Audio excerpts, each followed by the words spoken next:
Episode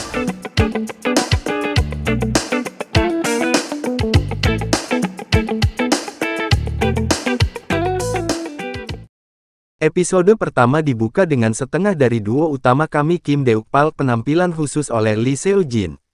Seorang gangster setengah baya yang mencoba melewati CSAT, Deukpal adalah kumpulan kontradiksi dan keanehan. Dia meraih pisau dengan tangan kosong, naik ke pangkat nomor 2 di geng terkemuka, dan telah mendapatkan kesetiaan yang tak tergoyahkan dari anak buahnya.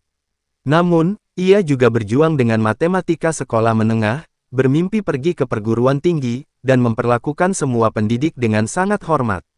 Dengan kata lain, Deukpal berada di persimpangan jalan ketika satu pertemuan yang menentukan membalikkan segalanya. Masukkan pahlawan kita yang lain Song Yi-heon, Yoon Chan-yang.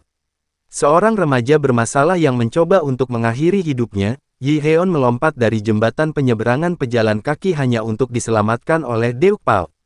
Dalam putaran nasib, gangster kami meninggal dalam kecelakaan berikutnya, dan untuk beberapa alasan yang tidak diketahui, terbangun di tubuh pria yang lebih muda. Pada awalnya, situasi yang sulit dipercaya ini terasa seperti mimpi, tetapi ketika Deukpal melihat mayatnya yang tak bernyawa di kamar mayat, kebenaran meresap. Meskipun ia mencoba untuk menciptakan kembali dampak yang menyebabkan kesulitan ini, itu hanya menghasilkan patah kaki dan tubuh yang dikremasi.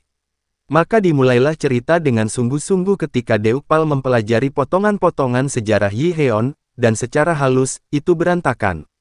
Dari buku harian remaja itu, Deukpal tahu bahwa Yi-heon diganggu di sekolah, ditolak oleh teman-temannya karena desas-desus ganas, dan merindukan persahabatan yang tidak dapat diperoleh dengan teman sekelas lainnya.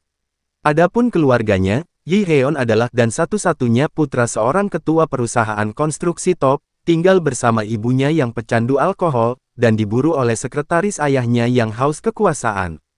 Pada dasarnya, bocah malang itu tidak punya tempat untuk bernafas, apalagi berpikir dan menjadi dirinya sendiri. Namun, semua beban emosional yang membebani Yi-heon menjadi bahan bakar bagi Deukpal untuk membalikkan keadaan, dan hal pertama yang dia lakukan untuk mengubah dunia pemuda itu adalah memotong rambutnya yang menyembunyikan wajahnya. Dia juga memberi Yi-heon lemari pakaian baru, dan sementara dia mungkin tidak melakukan semua ini untuk dirinya sendiri, itu tidak berarti Deukpal juga tidak menikmatinya. Yi-heon jelas bukan satu-satunya yang melewatkan masa mudanya, dan cara Deukpal tersenyum atas hal-hal konyol seperti mantel panjang berlapis menunjukkan bahwa kedua pahlawan kita mungkin merindukan hal serupa dalam hidup. Mengubah penampilan Yi-heon, meningkatkan kesehatannya, dan mendapatkan otot adalah semua tugas yang datang dengan mudah ke Deukpal, tetapi sayangnya, tantangan sebenarnya adalah melewati CSAT. Untuk orang dewasa yang masih terjebak pada pertanyaan sekolah menengah, bahkan membeli buku kerja terbukti terlalu sulit, jadi Deukpal dengan bersemangat menerima bantuan siswa lain yang dia temui di toko buku. Anak laki-laki yang dimaksud adalah Choi Sekyung, Bong Jae-yoon, teman sekelas Yi-heon ingin berteman, tapi tentu saja, Deukpal tidak memiliki cara untuk mengetahui hubungan mereka. Adapun Sekyung, dia mengenali Yi-heon secara fisik, tetapi segala sesuatu tentang dirinya terasa sangat berbeda sehingga dia menganggap itu hanya mirip. Pada saat tahun ajaran baru tiba, kaki Deukpal telah sembuh, dan dia membuat pintu masuknya yang megah dengan semangat di langkahnya.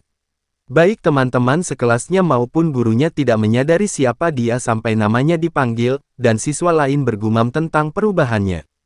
Masalah sebenarnya dimulai setelah absen ketika pengganggunya melangkah ke mejanya dan bertanya mengapa dia mengabaikan teksnya saat istirahat. Si pengganggu terkejut ketika Deukpal menolak untuk meringkuk ketakutan, dan gangster kami berubah menjadi siswa sekolah menengah menyeringai pada remaja itu dan mengatakan kepadanya bahwa dia juga merindukannya. Deukpal meminta pertanggungjawaban si pengganggu atas apa yang terjadi pada Yi-heon dan menuduhnya mendorong bocah itu, bahkan jika tidak secara fisik, setidaknya secara emosional.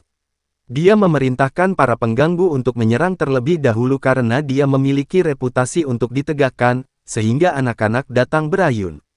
Berkat pengalaman sebelumnya, Deukpal menghindari pukulan pertama dan menamparkan wajah penyerangnya.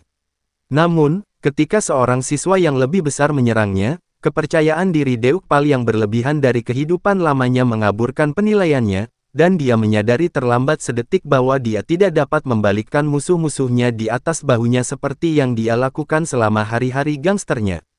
Pahlawan kita akhirnya jatuh ke tanah, dan ketika pengganggu utama masuk untuk menendang, Deukpal terlalu lambat untuk menghindarinya. Saat dia jatuh pingsan, dia menggerutu tentang tubuhnya. Begitu banyak untuk rencana itu.